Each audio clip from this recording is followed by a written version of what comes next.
Hi everyone, welcome to Sklearning. Let's solve a DP-700 performance-based question. You are a data engineer at a retail company.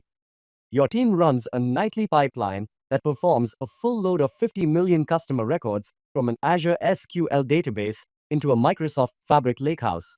Now the scenario context is that the pipeline currently takes 4 hours to complete.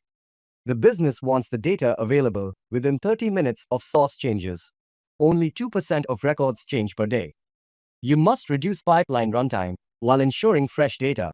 So, what loading pattern should you implement to meet the business requirement? Now take a pause and see the options. And also, if you know the answer, please comment your answer below. Let's check the options.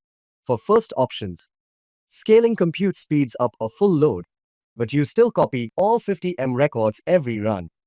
It doesn't fundamentally solve the 30-minute freshness requirement and wastes cost. For option C, Dataflow Gen2 with a schedule still does a full reload by default. It doesn't implement incremental logic, so runtime stays high, and the 30-minute window is unlikely to be met. For option D, mirroring is an excellent option for continuous sync, but it requires a source database to support change data capture, CDC, and is a separate Fabric feature, not a loading pattern the pipeline team implements. It's also not controllable with a watermark pattern. So the correct answer is B. An incremental load reads, only records change since the last run using a watermark.